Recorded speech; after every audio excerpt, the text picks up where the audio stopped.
တချိန်ကတလောကလုံးကြောက်လန့်ခဲ့ရတဲ့ကဘာကျော်ကျေးစားလူသက်သမားကြီးတယောက်အိမ်အောင်ကြပြီးနောက်မှာတော့ဝတ်တုပ်ကြီးဖြစ်သွားပါတယ်။တရားအားလုံးကတော့စတိုးဆိုင်ဝန်ထမ်းကောင်မလေးရဲ့အပြုံးတစ်ခုကနေစတင်ခဲ့တာပါ။အဲ့ဒီအပြုံးလေးကြောင့်ပဲဝါရင်လူသက်သမားကြီးဟာအချစ်စစ်နဲ့တွေ့ပြီးသူ့အဖွဲ့ကိုအနားယူတော့မဲ့အကြောင်းကြီးညာကမင်္ဂလာပွဲစီကိုပျော်ပျော်ကြီးရှောက်လန်းသွားခဲ့ပါတော့တယ်။အရင်တုန်းကဆိုရင်သူဟာကြီးစံတွေကိုတောင်လက်ပလာနဲ့ပုတ်ထုတ်နိုင်ပြီးဂိုင်းတစ်ခုလုံးကိုတယောက်တည်းနဲ့အပြည့်ရှင်းနိုင်ခဲ့တဲ့အထိစွမ်းခဲ့တာပါ။ဒါပေမဲ့ဘလောက်ပဲအစွမ်းထက်တဲ့စာကာမိုတိုဖြစ်ပါစေအချိန်ရဲ့ပြောင်းလဲမှုကိုတော့မလွန်ဆန်နိုင်ခဲ့ပါဘူး။အခုဆိုရင်စာကာမိုတိုဟာစတိုးဆိုင်ပိုင်ရှင်တယောက်ဖြစ်ဘဝကိုပြောင်းလဲလိုက်ပြီးဖြစ်ပေမဲ့သူ့ရဲ့ပါရမီတွေကတော့အရင်တိုင်းထက်မြက်နေတော့မှာပဲ။တရက်မှာတော့ရိုင်းဆိုင်တဲ့လူတယောက်ကဘောင်းဘီမှာမင်းတွေပေးပွားနေတာကိုတွေ့လိုက်ရတယ်။အဲ့ဒီလူကိုပညာပေးခြင်းစိတ်နဲ့ဘောပင်တစ်ချောင်းကိုလေပင်တက်တက်ထောက်လိုက်ဖို့စိတ်ကူးလိုက်မိတာပေါ့။ဒါကသူ့ရဲ့စိတ်ကူးတက်တက်ပဲဆိုပေမဲ့အနာကရွှေဝါရောင်စပင်နဲ့ကောင်းလေးတယောက်ကသူ့ရဲ့စိတ်ကူးတွေကိုအတိုင်းသားဖတ်မိနေတာပါ။ဒါကိုသိသွားတဲ့စာကာမိုတိုကစိတ်ဆွဲအင်နဲ့လူတက်ငွေအော်ရာတွေကိုထုတ်လုပ်ပြီးခြောက်လန့်လိုက်တာကြောင့်ဟိုကောင်လေးလည်းလမ်းဖြန့်ပြီးသူ့အကြောင်းကိုဖွင့်ပြောလိုက်ရပါတော့တယ်။တကယ်တော့ဒီကောင်လေးဟာအရင်တုန်းကစာကာမိုတိုရဲ့လက်အောက်ငယ်သားတယောက်ဖြစ်ခဲ့တာပါ။သူ့ရဲ့ဆရာဟောင်းကြီးကိုလောကထဲပြန်ဝင်လာဖို့မျှော်လင့်ချက်နဲ့လာရှာတာပေါ့။ဒါပေမဲ့စာကာမိုတိုကတော့အေဂျင့်တဲ့ဘဝကိုပဲလိုချင်တော့တာပါ။ချက်တယောက်သူ့ဆရာကြီးဘာလို့ဒီလိုဖြစ်သွားလဲဆိုတာနားမလည်နိုင်ဖြစ်နေတော့ဒါတစ်ချက်ကချက်တောက်နေတဲ့စစ်လိတ်ကိုဖျက်ချလိုက်ပါတယ်။စာကာမိုတိုကစစ်လိတ်မတောက်ရဆိုတဲ့ဆိုင်းဘုတ်ကိုလက်ညှိုးထိုးပြလိုက်တာပေါ့။ဒါပေမဲ့ချက်တယောက်ဆရာကြီးနောက်ကိုလိုက်ကြည့်တဲ့အခါမှာတော့အင်းနီနာချင်းတွေအတွက်အသေးအဖွဲလုပ်တွေကိုလိုက်ကူညီပေးနေတာကိုတွေ့ရပါတယ်။ဒါတောင်မှသူ့မျက်စိထဲမှာတော့ဆရာကြီးကအလုပ်လုပ်ရင်အရန်ကိုမိုက်နေတော့မှာပ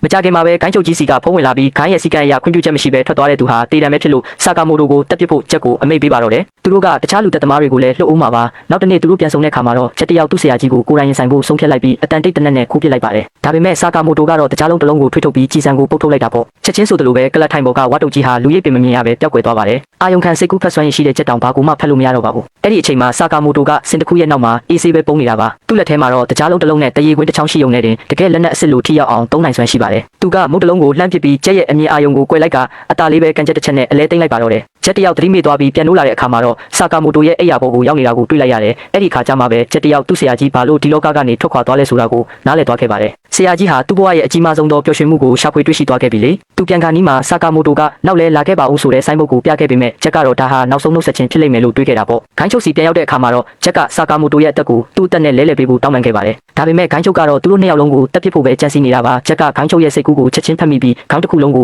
တယောက်တည်းရင်ဆိုင်ဖို့ဆုံးဖြတ်လိုက်ပါတယ်တစ်ဖက်မှာလည်းစာကာမိုတိုကဒါရီအားလုံးကိုဆက်ကနေတဆင့်ကြားနေရတာပါသူ့တပည့်ကိုတွားကယ်ရမယ်ဆိုတာသိလိုက်တာကြောင့်သူဟာလျှက်စစ်တုပ်တစ်ချောင်းထဲကိုပဲယူပြီးခေါင်းချုပ်ရဲ့အခြေစိုက်စခန်းစီကိုထွက်လာခဲ့ပါတော့တယ်စာကာမိုတိုရောက်လာပြီးတာနဲ့တပ်သားနှစ်ယောက်ကိုလျှက်စစ်တုပ်နဲ့တောင်းလိုက်ပါတယ်ဂိုင်းချုပ်ကတော့ဝတ်တုပ်ကြီးဖြစ်နေတဲ့စာကာမိုတိုကိုမမှတ်မိပဲသူ့လူတွေကိုတိုက်ခိုက်ဖို့အမိန့်ပေးလိုက်တာပေါ့ဒါပေမဲ့စာကာမိုတိုကတော့ဒီလိုလူတွေကိုလက်နက်တောင်သုံးစရာမလိုပါဘူးသမင်းစားသူတွေကိုပဲတုံးပြီးရန်သူတွေကိုတတိမထားမိခင်မှာတင်အပြက်ရှင်းပစ်လိုက်ပါတယ်ပြီးတော့ဓာတ်တို့နှစ်ချောင်းနဲ့အမြန်ပြေးဝင်ပြီးဂိုင်းချုပ်ရဲ့လက်နက်တွေကိုပါဖျက်ဆီးပစ်လိုက်တာကြောင့်တကယ်ကိုကနဝင်လူသက်သမားကြီးဆိုတဲ့ဂုံပုံနဲ့ထိုက်တန်ကြောင်းတက်တည်ပြလိုက်နိုင်တာပေါ့တကယ်တော့မနေ့ကချက်3မိနစ်တုန်းမှာစာကာမိုတိုကချက်ရဲ့ပစ္စည်းတွေထဲမှာအတန်ဖန်းဆက်တစ်ခုကိုထည့်ပေးခဲ့တာဖြစ်ပါတယ်အားလုံးပြီးသွားတဲ့အခါမှာတော့စာကာမိုတိုကချက်ရဲ့မျက်နှာပေါ်ကိုစိုင်ဝင်နှန်းဝစ်စုံတစ်ထည်လှမ်းပစ်ပေးလိုက်ပြီးတနာရီကိုရမ်း800နဲ့အလုတ်စားဆင်းမှုပြောလိုက်ပါတော့တယ်ဒီလူကသူ့ကောင်မလေးကိုလက်ဆောင်ပေးဖို့အတွက်လူသက်သမားအလုပ်ကိုလုပ်ခဲ့တာပါဒါပေမဲ့သူ့ကောင်မလေးကအမိုးပေါ်ကနေခုန်ချလိုက်မယ်လို့သူမထင်ထားခဲ့ပါဘူးကောင်မလေးကအကြမ်းဖက်မှုတွေရှိတဲ့ဘဝမျိုးကိုမခံစားနိုင်လို့ပါဒီမြင်ကွင်းကြောင့်စာကာမိုတိုတယောက်ကြောက်လန့်သွားပေမဲ့ဇဝေဇဝါတောင်ဖြစ်မနေပဲလိုက်ခုန်ချခဲ့ပါတယ်ကောင်မလေးကိုဖမ်းမိဖို့အတွက်ရုန်းကန်ခဲ့ပြီးသူ့ကိုယ်နဲ့ပဲကောင်မလေးမထိခိုက်အောင်ကာကွယ်ပွေ့ဖက်ထားခဲ့ပါတယ်ကံကောင်းကျင်တော့အောက်ကနှင်းတွေထူကြီးရှိနေခဲ့တာကြောင့်သူတို့နှစ်ယောက်လုံးတန်းရမရခဲ့ကြပါဘူးအဲ့ဒါကပဲအိုအီသူ့ကိုတက်တည်ပြချင်ခဲ့တဲ့အချက်ပေါ့စာကာမိုတိုလိုလူမျိုးမှတောင်သူကာကွယ်ခြင်းနဲ့သူရှိတယ်ဆိုတာပါပဲသူ့ရဲ့ပြစ်မှတ်တိုင်းမှာလည်းချစ်ရတဲ့သူတွေရှိကြတယ်ဆိုတာကိုအိုအီကသူ့ကိုတတိပေးခဲ့ပါတယ်အိုအီကတော့သူ့ကိုဒီလောကကနေအနားယူစေချင်ခဲ့တာပါအခုဆိုရင်တော့သူတို့မှာမိသားစုလေးတစ်ခုရှိနေပြီပေါ့သူတို့ဟာရက်ွက်ထဲမှာကုန်းစုံဆိုင်လေးတစ်ခုဖွင့်ထားပြီးအေဂျင့်ရဲ့ဘဝလေးကိုဖျက်ဆီးနေကြပါတယ်ချက်ကတော့သူတို့ရဲ့နောက်ဆုံးမစ်ရှင်အကြောင်းကိုတွေးနေတော့မှာပဲစာကာမိုတိုကရှင်းပြဖို့စူးစမ်းပေမဲ့ချက်ကတော့ဘာမှမသိခဲ့ပါဘူးချက်ပြောသမျှအားလုံးကိုအိုအီကအကုန်ကြားသွားခဲ့ပါတယ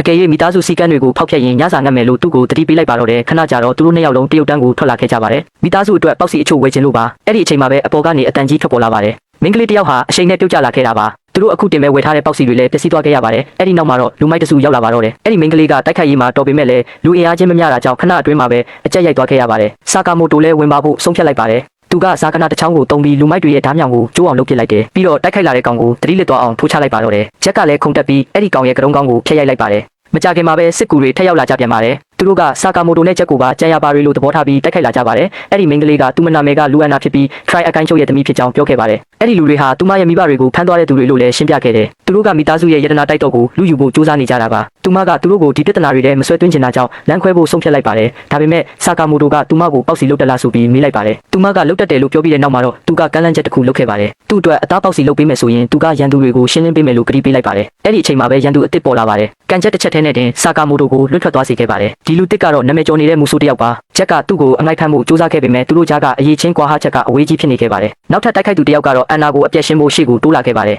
ဆာကာမိုတိုကအဲ့ဒီတိုက်ခိုက်မှုကိုတားဖို့ရုတ်တရက်ပြန်ပေါ်လာပါတယ်ရိုက်ခတ်မှုအချိန်ကြောင့်ကျမ်းပြင်ကိုဖောက်ထွက်ပြီးအားလုံးပြုတ်ကျသွားခဲ့ကြပါတယ်ပြုတ်ကျပြီးတဲ့နောက်ဆာကာမိုတိုကအန်နာစီကိုပြန်တန်းလာတဲ့ဓာတ်မြောင်ကိုဖမ်းလိုက်ပါတယ်ဒစိမ့်တယောက်အတွက်နဲ့သူကဘာလို့အသက်ဆုံးရတာလဲဆိုတာကိုရန်သူတွေမယုံနိုင်အောင်ဖြစ်သွားကြပါတယ်ဒါပေမဲ့ဆာကာမိုတိုကတော့သူ့ကိုတင်ပေးခဲ့တဲ့သင်ခန်းစာကိုမှတ်မိနေတော့မှာပဲတက်ရှိတိုင်းဟာတန်မိုးရှိကြတယ်ဆိုတာပါပဲသူကရန်သူတွေကိုမသေးစေမဲ့နီးလန့်နဲ့ပဲတားဆီးမယ်လို့ချက်ကိုပြောလိုက်ပါတယ်လူသက်သမားတွေကတော့သူ့ကိုဆရာကြီးလုပ်နေတယ်လို့ပဲထင်ခဲ့ကြပေမဲ့မကြခင်မှာပဲဒီလူဝါကြီးကစောက်ကျန်းကြီးဆိုတာကိုနားလည်သွားကြပါတယ်သူကမိဖို့ကြောင့်သုံးပစ္စည်းမှန်သမျှကိုလက်နက်အဖြစ်ပြောင်းလဲပြစ်နိုင်လို့ပါသူတို့တွေဆာကာမိုတိုကိုတစ်ချက်လေးတောင်မထိနိုင်ခဲ့ကြပါဘူးနောက်ဆုံးမှာတော့လူသက်သမားတွေကပူးပေါင်းတိုက်ခိုက်ဖို့ကြိုးစားကြပါတယ်ချက်လဲဆာကာမိုတိုကိုကူညီပေးဖို့ကြိုးစားပေမဲ့ဆာကာမိုတိုကတော့ရေပုံးတပုံးနဲ့တင်သူတို့ကိုနှိမ်နင်းလိုက်ပါတယ်သူတို့ရဲ့လက်နက်တွေဟာဒဲအိုးတစ်လုံးကိုတောင်ရှင်းနိုင်စွမ်းမရှိခဲ့ပါဘူးဆာကာမိုတိုကရေခဲတက်တာတစ်လုံးကိုတုံးပြီးတိုက်ပွဲကိုအဆုံးသတ်လိုက်ပါတယ်မကြခင်မှာပဲသူတို့၃ယောက်ဟာကြံတဲ့လူမိုက်တွေကိုပါအပြတ်ရှင်းလိုက်ကြပါတယ်ပြိုင်ဘက်ခိုင်းချုပ်ကြီးကိုယ်တိုင်တောင်သူတို့ကိုအရှုံးပေးခဲ့ရတယ်လေသူတို့တွေနောက်ဆုံးမှာတော့ဒဏ္ဍာရီလာမိသားစုယတနာတိုက်ထဲကိုရောက်ရှိသွားခဲ့ကြပါတယ်အတွင်းထဲမှာတော့အဖိုးတန်ယတနာတွေအများကြီးပါပဲအဲ့ဒီနေရာကရခင်ပိုင်ရှင်တွေတမိုးထားမြတ်နိုးခဲ့တဲ့အရာတွေနဲ့ပြည့်နေနေခဲ့တာပါအန်နာရဲ့ဖခင်ကသူမအတွက်တီးတက်အရက်ပလင်းတစ်ပလင်းခြံထားခဲ့ပါတယ်တနေ့ကျရင်တမိဖြစ်သူနဲ့တူအရက်တူတူတောက်ဖို့သူမျှော်လင့်ခဲ့တာပါသူမကအဲ့ဒီပလင်းကိုဖွင့်ပြီးသူမရဲ့တငယ်ချင်းအစ်စ်တွေနဲ့မျှဝေဖို့ဆုံးဖြတ်လိုက်ပါတယ်နောက်ရက်မှာတော့အန်နာတယောက်ဆာကာမိုတိုရဲ့ဆိုင်ကိုရောက်လာခဲ့ပါတ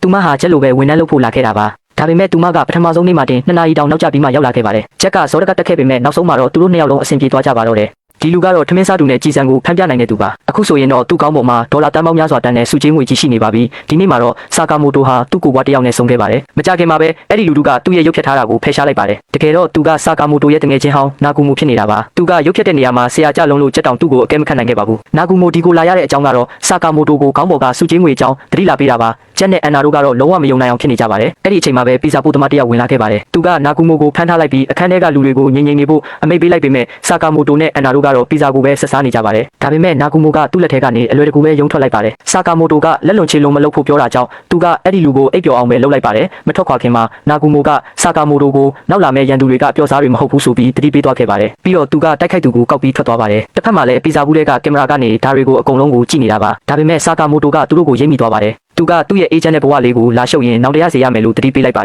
ယ်အဲ့ဒီနောက်ဆာကာမိုတိုကသူ့သမီးလေးကိုပေးထားတဲ့ဂတိကိုတတိရသွားပါတယ်တမိသားစုလုံးကစားကွင်းသွားကြဖို့ပါဒါဟာရန်သူတွေအတွက်တိုက်ခိုက်ဖို့နေရာကောင်းမှုဂျက်နဲ့အန်နာတို့ကလည်းလိုက်လာခဲ့ပါတယ်ဂျက်ကသူ့ရဲ့စွမ်းရည်ကိုတုံးပြီးပတ်ဝန်းကျင်ကိုစကန်ဖက်နေပါတယ်မကြခင်မှာပဲဂျက်ကသူတို့စီကိုရှောက်လာတဲ့လူတစ်ယောက်ကိုတတိပြုမိသွားပြီးဆာကာမိုတိုစီကိုသတင်းပို့လိုက်ပါတယ်တန်ရှင်းသမားဖြစ်ရုပ်ဖြတ်ထားတဲ့လူဆိုးဟာအနားကိုကပ်လာနေပါပြီဒါပေမဲ့ဆာကာမိုတိုကတော့လှည့်တောင်မကြည့်ပါဘူးအဲ့ဒီလူရဲ့အိတ်ကက်ထဲကဘောပင်ကိုလက်နိုင်ကတကွက်ပြပြီးအလဲထိုးလိုက်ပါတော့တယ်ဂျက်နဲ့အန်နာကလည်းအဲ့ဒီလူကိုတဲထုတ်သွားကြပါတယ်အဲ့ဒီအချိန်မှာပဲငွေရောင်စပင်နဲ့လူတစ်ယောက်ကသူတို့ကိုစောင့်ကြည့်နေပါတယ်သူကသူတို့ဘေးကဖျက်လျှောက်သွားတဲ့အချိန်မှာဆေးရှင်းထားလိုက်တာမို့ကျဲရဲ့စိတ်ဖက်စွမ်းရည်ကိုကြော်ဖြတ်နိုင်ခဲ့ပါတယ်နောက်ဆုံးမှာတော့အားလုံးလိုလာကိုစတာကြီးပေါ်ရောက်သွားကြပါတယ်အန်နာကအဲ့ဒီငွေရောင်စပင်နဲ့လူကိုရိပ်မိပေမဲ့ချက်ကတော့အဲ့ဒီလူစီကစိတ်ဖက်လို့မရသေးပါဘူးအဲ့ဒီလူကငါရုပ်ဖြတ်တာကညံ့နေတာလားလို့တွေးလိုက်မိတဲ့အတွေးလေးတစ်ခုကကြောင့်ပဲမိသွားပါတယ်အတွေးမိသွားတာနဲ့ချက်ကဆာကာမိုတိုကိုတတိပေးလိုက်ပါတယ်အခြေအနေမဟန်တော့တာမို့အဲ့ဒီလူကဥအောင်တိုက်ခိုက်လိုက်ပေမဲ့သူပြစ်လိုက်တဲ့ကြီးကဆာကာမိုတိုရဲ့မျက်မှန်ကိုထိပြီးလွတ်ဆင်သွားခဲ့ပါတယ်ယထာကြီးလှက်ပတ်မောင်းနေတော့ချက်ကခုန်ချလိုက်ပါတယ်ပြီးတော့တိုက်ခိုက်သူရဲ့ဘေးနားကိုဆင်းတက်လိုက်ပြီးအဲ့ဒီလူကိုတယောက်ချင်းချဖို့ဆွဲခေါ်သွားပါတော့တယ်ငွေရောင်စပင်နဲ့လူကဓာတ်နဲ့လှမ်းပစ်လိုက်ရအဲ့ဒါကကျက်ရဲ့ခြေထောက်ကိုစိုက်ဝင်သွားခဲ့ပါတယ်ဒါမှလူထားတဲ့အစိတ်ကြောင့်ချက်တယောက်အားအင်တွေကုန်ခန်းလာတယ်လို့ခန်းစားလိုက်ရပါတယ်သူမျက်စိတွေလည်းပြဝေလာပါတော့တယ်သူတို့နှစ်ယောက်ဟာဆက်တိုက်နေကြပေမဲ့ချက်ကဓာတ်အစိတ်ကပိုဆိုးလာတာကိုသိလိုက်ပါတယ်ကံကောင်းစွာပဲသူကဆာကာမိုတိုနဲ့စိတ်ချင်းချိတ်ဆက်ပြီးရန်သူတီနေရာကိုရှာဖွေနိုင်ခဲ့ပါတယ်ငွေရောင်စပင်နဲ့လူဟာပြဆက်စင်မြင့်တစ်ခုပေါ်ကိုဆင်းသက်မိသွားပါတယ်အခုဆိုရင်ချက်ကရုံရုပ်ဝတ်စုံကြီးကိုဝတ်ဆင်ထားပြီးလူဆိုးကိုချိန်မုံမှုအစင်းသင်းဖြစ်နေပါပြီချက်ကလက်တီးပြင်းပြင်းတစ်ချက်ကျွေးလိုက်ပါတယ်ပွဲကြည့်စဉ်ကကလေးတွေအားလုံးကလည်းအော်ဟဲအားပေးကြပြီးကျန်းနိုင်ပါစေလို့ဆုတောင်းပေးနေကြပါတယ်ချက်ရဲ့လက်တီးချက်တွေကြောင့်ရန်သူဟာမူးဝေသွားခဲ့ရပါတယ်ချက်ဒီနေရာကိုရွေးချယ်ခဲ့ရတဲ့အကြောင်းရင်းကတော့ဆာကာမိုတိုကိုယ်တိုင်ပြိတ္တထဲမှာထိုင်နေပြီးရန်သူဘယ်နေရာမှာရှိတယ်ဆိုတာကိုအတိအကျလမ်းညွှန်ပေးနေလို့ပါပဲချက်ကတော့သူ့ညွှန်ကြားချက်အတိုင်းလိုက်လို့ရုံပါပဲဒါကိုမသိတဲ့ငွေရောင်စပင်နဲ့လူကတော့စဝေးစဝါဖြစ်လာပါတယ်နောက်ဆုံးမှာရန်သူကရုံရုပ်ဝတ်စုံကြီးကိုဓာတ်နဲ့ဖျက်ကြည့်လိုက်တဲ့အခါမှာတော့လန့်သွားပါတော့တယ်ဘာလို့လဲဆိုတော့ချက်ကတပွဲလုံးမျက်စိမိတ်ထားလို့ပဲဖြစ်ပါတယ်ဒီလူဝါကြီးက10စက္ကန့်အတွင်းမှာတင်ပေါင်100လောက်ဝေးချနိုင်ပါတယ်သူ့ရဲ့အကောင်းဆုံးပုံစံကိုပြန်ရဖို့အတွက်အစီတွေကိုချက်ချင်းလောင်ကျွမ်းပစ်လိုက်တာပ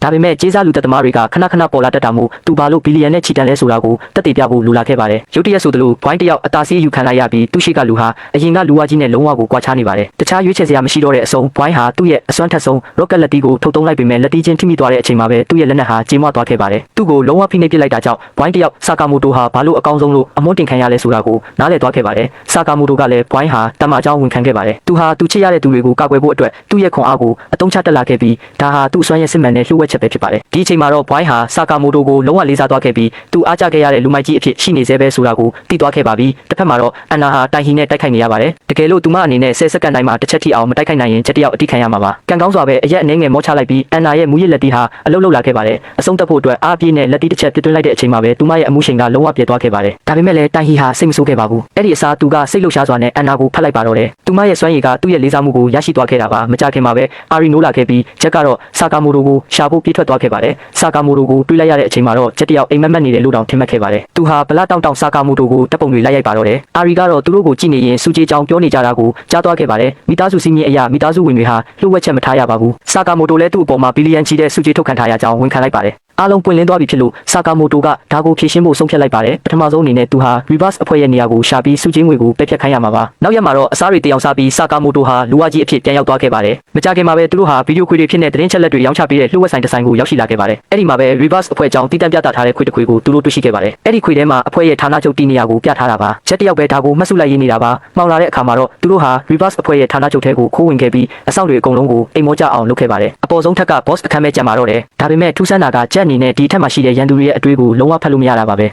boss အခန်းကိုဖွင့်လိုက်တဲ့အချိန်မှာတော့နာဂူမိုကိုသူတို့မြင်လိုက်ရပါတယ်နာဂူမိုကအရင်ရောက်နေပြီး reverse အဖွဲ့ကိုအပြတ်ရှင်းထားတာဖြစ်ပေမဲ့ဆာကာမိုတိုကတော့တည်တည်ငြိမ်ငြိမ်ပဲရပ်နေခဲ့ပါတယ်တကယ်တော့နာဂူမိုရောက်လာတဲ့အချိန်မှာ reverse အဖွဲ့ဝင်တွေဟာအရှင်းခံထားရပြီးသားဖြစ်နေပါတယ်သူကဆာကာမိုတိုကိုတတိထားဖို့လည်းတတိပေးခဲ့ပါသေးတယ်မကြသေးခင်ကပဲသူတို့နဲ့ပတ်သက်သူပေါင်း100ကျော်ဟာလောက်ကျန်ခံခဲ့ရပါတယ်တရခန့်ဟာအခင်းဖြစ်ပွားရနေရာတိုင်းမှာကြက်ချီခတ်အမှတ်သားကိုခြံထားခဲ့လေးရှိပြီးဒါဟာကလဲစားချီတာဆိုတာထင်ရှားပါတယ်ဒါကြောင့်မို့လို့အော်ဒါလို့ခေါ်တဲ့အဖွဲ့ကအခြေအနေကိုစုံစမ်းဖို့သူ့ကိုဆေးလွတ်ခဲ့တာပါဆာကာမိုတိုကိုယ်တိုင်လည်းအဲ့ဒီအဖွဲ့ဝင်တယောက်ဖြစ်ခဲ့ပူပါတယ် reverse အဖွဲ့ဟာလှုပ်ဝက်ဆန်းကျဲတဲ့လူတယောက်ကြောင့်ပျက်စီးသွားခဲ့ပေမဲ့ကျေးစားလူသက်သမားတွေကတော့ဆာကာမိုတိုတို့ကိုပြဿနာလာရှာနေတော့မှာပဲဟန်နာတော်မှသူတို့ကိုဘယ်လိုကင်တွယ်ရမလဲဆိုတာတင်ယူခဲ့ရပါတယ်ဆာကာမိုတိုမိသားစုရဲ့စီးမြင့်ကလူအသက်ကိုလုံးဝမတက်ရဖြစ်တာကြောင့်အဲ့ဒီအချိန်မှာသူတို့ဆိုင်ကပတိအယောင်တွက်နှုံးဟာထိုးတက်သွားခဲ့ပါတယ်ဆာကာမိုတိုဟာနာဂူမိုပြောခဲ့တဲ့စကားကိုပြန်တွေးမိသွားခဲ့ပါတယ်ဘွိုင်းလိုလူမျိုးကိုကင်တွယ်ရတာတောင်ဒီလောက်ခက်တယ်ဆိုရင်နောက်ပိုင်းလက်ရည်ကျန်းတဲ့သူတွေနဲ့တွေ့ရင်ပိုပြီးခက်ခဲလာပါလိမ့်မယ်ဆာကာမိုတိုဟာနှစ်ပေါင်းများစွာလူဝါကြီးဖြစ်နေခဲ့ပြီးတဲ့နောက်မှာတော့လေ့ကျင့်ခန်းတွေပြန်လုပ်ဖို့ပြင်ဆင်ပါတော့တယ်ဒါအပြင်သူ့ရဲ့ဝန်ထမ်း2ယောက်ကလည်းအပြစ်မကြည့်ကြပါဘူးထောက်တဲ့တယောက်ဆိုင်ထဲလမ်းဝင်လာတာနဲ့ချက်ဟာအဲ့ဒီလူလိုချင်တဲ့ပစ္စည်းကိုယူထားပေးပြီးသားဖြစ်နေပါပြီသူကဒီနီလန်ကိုတုံးပြီးသူ့ရဲ့စိတ်ဖက်နိုင်တဲ့အစွမ်းကိုလေ့ကျင့်နေတာဖြစ်ပြီးအန်နာကတော့သူမရဲ့မူရစ်လက်တီအစွမ်းကိုလေ့ကျင့်နေခဲ့ပါတယ်ဒီလူဝါကြီးရဲ့မျက်နှာကအစီတွေကဘလောက်တောင်ရုံအားကောင်းလဲဆိုရင်သူ့ကောင်းကိုနည်းနည်းလေးညှစ်လိုက်ရုံနဲ့တင်4000ပုံစံကောင်းကြီးဖြစ်သွားခဲ့ပါတယ်ဒီတစ်ခါတော့ဆာကာမိုတိုတယောက်နီးပညာရဲ့အစွမ်းကိုတွေ့လိုက်ရပါပြီသူလှုပ်ရှားလိုက်တာနဲ့ချက်ဟာအထိုးခံလိုက်ရပါတယ်တကယ်တော့သူ့ကုတ်တွေမှာစိုက်နေတဲ့အထဲမှာလူတယောက်ရဲ့အပြုတ်မှုနဲ့အတွေးခေါ်ကိုပြောင်းပြန်ဖြစ်သွားစေတဲ့အစိတ်တစ်မျိုးပါနေလို့ပါဒီအကြောင်းကိုကြားချင်းပဲဆာကာမိုတိုကအဲ့ဒီလူကိုလက်သီးနဲ့ထိုးချလိုက်ပါတယ်ဒါပေမဲ့ဆာကာမိုတိုခများရွေးချယ်စရာမရှိခဲ့ဘူးဆိုတာသူမသိခဲ့ပါဘူးဘာလို့လဲဆိုတော့ဟိုရီကူချီစီမှာအဲ့ဒီပြောင်းပြန်အကျိုးသက်ရောက်မှုကိုပိတ်ပစ်နိုင်တဲ့ခလုတ်တစ်ခုရှိနေလို့ပါဒါကြောင့်ဆာကာမိုတိုရဲ့အပြုတ်မှုတွေကသူ့စိတ်ကူအတိုင်းဖြစ်မလာနိုင်တော့ပါဘူးဒါတင်မကသေးပါဘူးဟိုရီကူချီကသူ့ကိုယ်သူကြွတ်သားတမာစေတဲ့ဆေးရည်ပါထိုးလိုက်သေးတာမို့ဗလာကြီးဖြစ်အသွင်ပြောင်းသွားပါတယ်ခဏလေးနဲ့သူဟာဆာကာမိုတိုတို့2ယောက်လုံးကိုအခက်တွေ့အောင်လုပ်ခဲ့ပါတယ်ကျက်ရဲ့စိတ်ဖက်နိုင်စွမ်းကိုလည်းအတုံးမဝင်ဘူးဆိုပြီးလှောင်ပြောင်းနေခဲ့ပါတယ်အဲ့ဒီနောက်သူကဆေးရည်တွေအလုံးကိုထိုးထည့်လိုက်ပြီးနောက်ဆုံးပုံစံအဖြစ်အသွင်ပြောင်းကတိုက်ပွဲကိုအဆုံးသတ်ဖို့ပြင်လိုက်ပါပြီဆာကာမိုတိုကတော့ကျက်ကိုအထင်သေးတာကိုကြည့်မနေနိုင်ပါဘူးနောက်ထပ်သူတက်တည်ပြမှာကတော့စိတ်ဖက်နိုင်တဲ့အစွမ်းဟာလုံးဝအတုံးမကျတာမဟုတ်ဘူးဆိုတာပါပဲဟိုရီကူချီတိုက်ခိုက်လာတဲ့အဲ့ဒီအချိန်မှာပဲဆာကာမိုတိုကသူဘယ်လိုလက်သီးထိုးမလဲဆိုတာကိုစိတ်ထဲကနေရွတ်ဆိုလိုက်ပါတယ်ဒါကိုကြားလိုက်ရတဲ့ချက်ကလည်းမျက်စိတမိတ်တွင်းမှာပဲရှောင်တိန်လိုက်နိုင်တာပေါ့ချက်ကတိုက်ခိုက်မှုရဲ့ပြစ်မှတ်ဖြစ်နေတော့ဆိုပေမဲ့သူ့ရဲ့စိတ်ဖက်နိုင်စွမ်းကြောင့်ရှောင်တိန်နိုင်ခဲ့ပြီး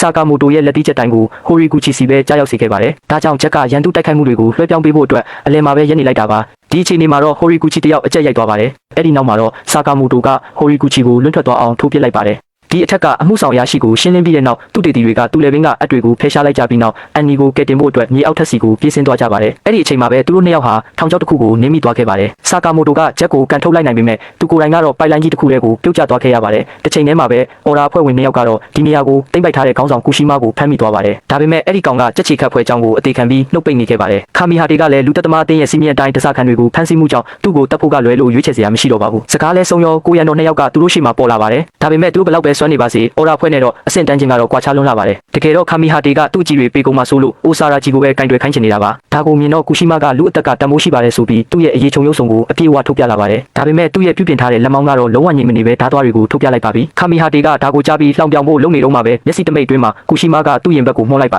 ယ်အဲ့ဒါကတကယ်တော့အလျှော့ပေးလိုက်တာပါအဓိကဘန်းတိုင်ကဒီကောင်လေးစီကနေအချက်လက်တွေပိုရအောင်နှုတ်တိုက်ဖို့ပဲဖြစ်ပြီးအခြေအနေတွေကလည်းသူခံမှန်းထားတဲ့အတိုင်းကတိဖြစ်လာခဲ့ပါတယ်ကာရှိမာဟာတကယ်တော့ကြက်ချီခတ်ဖွဲကောင်ဆောင်ရဲ့နောက်လိုက်တစ်ယောက်ပါအခြေအနေတွေကဒီအဆင့်ထိရောက်လာပြီဆိုမှတော့သူဆက်သက်ရှင်နေဖို့လုံးဝမလိုတော့ပါဘူးသူတို့2ယောက်ထွက်ခွာဖို့ပြင်နေတဲ့အချိန်မှာပဲကာရှိမာဟာအသက်ပြန်ရှင်လာပါတယ်ဘာလို့လဲဆိုတော့သူ့ခန္ဓာကိုယ်ရဲ့အစိတ်ပိုင်းအတော်များများကိုဆက်နေပြုပြင်ထားလို့ပါပဲဒုတိယအချီစတော့မဲ့အချိန်မှာပဲဆာကာမိုတိုကအပေါ်ကနေပြုတ်ကျလာပါတော့တယ်သူ့ရဲ့လုပ်ဖို့ကင်ဖက်ဟောင်းခါမီဟာတေအနေနဲ့သူတို့ပြန်ဆုံတွေ့ရလိမ့်မယ်လို့မတွေးခဲ့မိပါဘူးအဲ့ဒီနောက်မှာတော့သူကအဖွဲ့ဝင်တစ်ဖြစ်တဲ့အိုဆာရာဂျီနဲ့ပါမိတ်ဆက်ပေးလိုက်ပါတော့တယ် ဒီလူကတော့သူ့ခန္ဓာကိုယ်ကိုအကြီးအကျယ်ပြုပြင်ထားတာပါဒါပေမဲ့သူ့ပြိုင်ဘက်ကတော့စတစ်ကာစာဆောင်တဲ့ခဲသားဘောပင်ကိုပဲထုတ်လိုက်ပါတယ်ဆာကာမိုတိုကခဲတံကောင်းကိုနှိပ်ပြီးကာရှိမာရဲ့မျက်လုံးကိုထိုးနှက်လိုက်ပါတယ်ပြီးတော့စတစ်ကာကိုလှမ်းကပ်ပြီးမျက်စိကွယ်သွားအောင်လုပ်လိုက်တာပါအဲ့ဒီနောက်သူ့ကားဘက်ကိုဖြုတ်ပြီးနေရံမှာကတ်သွားအောင်ရိုက်ထုတ်လိုက်ပါတယ်အဲ့ချိန်မှာပဲယထာတစင်းအရှိန်နဲ့မောင်းလာပါတယ်သူတို့နှစ်ယောက်လုံးယထာအမိုးပေါ်ကိုခုန်တက်သွားကြပါတယ်ကာရှိမာကဆာကာမိုတိုကိုကျိုးနဲ့ပက်လိုက်ပြီးတော့ယထာတန်လန်းပေါ်မှာဆွဲခေါ်သွားပါတယ်ဒါပေမဲ့ဆာကာမိုတိုကတော့တစ်သားပြတစ်ချောင်းကိုတုံးပြီးဟန်ချက်ညီအောင်ထိန်းနေပြီးတော့စာဆောင်လေးနဲ့တင်အဲ့ဒီကျိုးကိုဖျက်ပစ်လိုက်ပါတယ်အဲ့ဒီနောက်ကာရှိမာကိုအားနဲ့ဆွဲချလိုက်ရနှစ်ယောက်လုံးတခြားယထာတွေတဲကိုလွှင့်စင်ပြီးလဲကျသွားပါတော့တယ်ကာရှိမာကရေတောက်ရင်းနဲ့ဆာကာမိုတိုဟာပတ်ဝန်းကျင်ကပစ္စည်းတွေကိုပပနက်နက်တုံးတက်လို့အဲ့ဒီလူရဲ့လေးစားမှုကိုခံရတာဖြစ်မယ်ဆိုပြီးသဘောပေါက်သွားပါတယ်အဲ့ဒီအချိန်မှာပဲဆာကာမိုတိုပျောက်သွားပါတယ်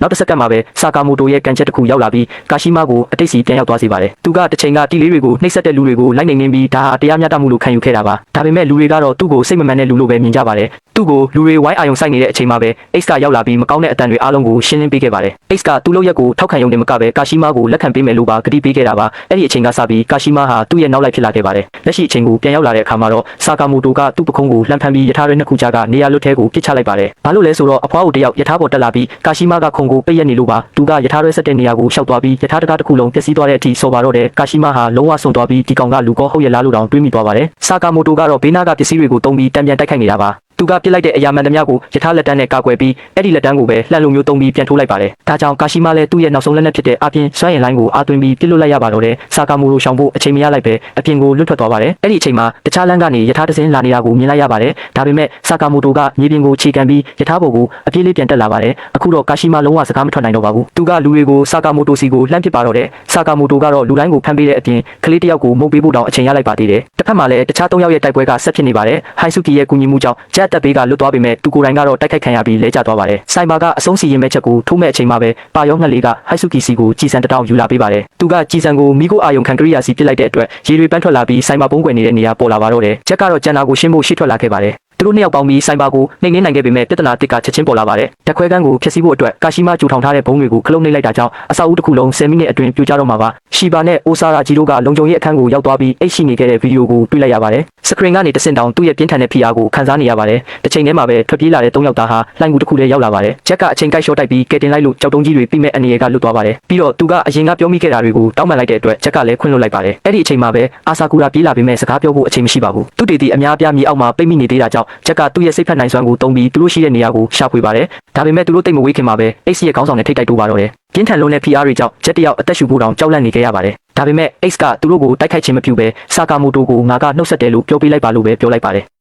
ဒီရေပူကန်ရဲ့ရေဖိအားကဘလောက်တောင်ပြင်းတယ်လဲဆိုရင်ကားတစ်စီးလုံးကိုခြေမော့ပြစ်နိုင်တဲ့အထိပါပဲတာမန်လူတယောက်သာဆိုရင်လွတ်ထွက်သွားမှာဆိုပေမဲ့ဆာကာမိုတိုကတော့ဒါကိုစိတ်ပန်းပြေစရာကောင်းတယ်လို့ပဲမှတ်ချက်ပေးခဲ့ပါတယ်ကနဝင်လူတက်သမားတယောက်အတွက်တော့ဒီလောက်ကသူရခဲ့တဲ့လေ့ကျင့်ခန်းတွေနဲ့ရှင်ဘာမှမဟုတ်ပါဘူးဆာကာမိုတိုကတော့ဒီခန်းစားချက်ကိုပြည့်စုံတယ်လို့ပဲပြောလိုက်ပါသေးတယ်တနေ့လုံးလူရောစိတ်ပါပင်ပန်းနေတဲ့ချက်နဲ့အန်နာတို့ဟာတစ်ဖွဲ့လုံးကိုခေါ်ပြီးအပန်းဖြေဖို့ရေချိုးခန်းစီရောက်လာခဲ့ကြပါတယ်ဒါပေမဲ့အဲ့ကျိုကောင်တာကလူကဆာကာမိုတိုကိုမြင်မြင်ချင်းပဲဘီလီယံချီစုကြီးထုတ်ခံထားရတဲ့ပြစ်မှတ်ဆိုတာကိုသိသွားခဲ့ပါတယ်တကယ်တော့သူ့ရဲ့တကယ်အိမ်မက်က professional ကြေးစားစစ်သားတယောက်ဖြစ်လာဖို့ပါဆာကာမိုတိုနဲ့ချက်တို့တတိလက်လွတ်ဖြစ်နေတဲ့အခိုက်အတန့်ကိုအမိရဖန်ဆွဲဖို့ဦးတာတို့တယောက် remote ကိုထုတ်လိုက်ပါတယ်ဂျက်ကရေဖီအားမြင့်တဲ့ခလုတ်ကိုနှိပ်လိုက်တဲ့အချိန်မှာပဲပြင်းထန်တဲ့ရေလိုင်းကြီးကသူ့ကိုလွင့်စင်သွားစေခဲ့ပါတယ်ဒါကိုမြင်တော့ဦးတာတို့တယောက်ဝမ်းသာသွားပေမဲ့ဆာကာမိုတိုကတော့ရေကန်ထဲမှာတီတီငင်ငင်ရှိနေုံတင်မကရေဖီအားကတော်တော်လေးကောင်းမွန်ကြောင်းချီးကျူးနေတာကိုမြင်ပြီးအံ့ဩသွားခဲ့ရပါတယ်ကံကောင်းချင်တော့ဆာကာမိုတိုကနောက်ထပ်ချွေးထုတ်ခန်းထဲကိုဆက်သွားခဲ့ပါတယ်ဂျက်တယောက်ကြောက်တုံးတွေပေါ်ရေလောင်းတော့မဲ့အချိန်မှာပဲဦးတာတို့ကအပူပေးခလုတ်ကိုအမြန်နှိပ်လိုက်ပါတော့တယ်တခန်းလုံးပြင်းထန်တဲ့ရေနွေးငွေတွေနဲ့ပြည့်နေသွားပေမဲ့ဆာကာမိုတိုဟာဘာမှမဖြစ်တယ်လို့ဆက်ထိုင်နေခဲ့ပါတယ်မိတောက်တွေဝင်းရံနေတာတော့ဘာမှမဖြစ်တယ်လို့ဟန်ဆောင်နေရတဲ့ဂျက်အတွက်တော့တကယ်ကိုအခြေအနေဆိုးဝါးသွားစေပြီးနောက်ဆုံးမှာတော့တတိလစ်သွားခဲ့ရပါတယ်တော်သေးတာကဘေးနားမှာရေခဲရေကန်ရှိနေလို့ပါဒါပေမဲ့ဦးတာရိုကခလုတ်တွေကိုထပ်ပြီးကလိပြန်ပါတယ်ဆာကာမိုတိုကတော့ဘာတန်ရာမှမရပဲအေးဆေးထွက်လာနိုင်ခဲ့ပေမဲ့ဂျက်ကတော့လဲကျသွားခဲ့ရရှာပါတယ်ဆာကာမိုတိုပင်ပေါင်ရိုက်ကစားနေတာကိုလှမ်းကြည့်ရင်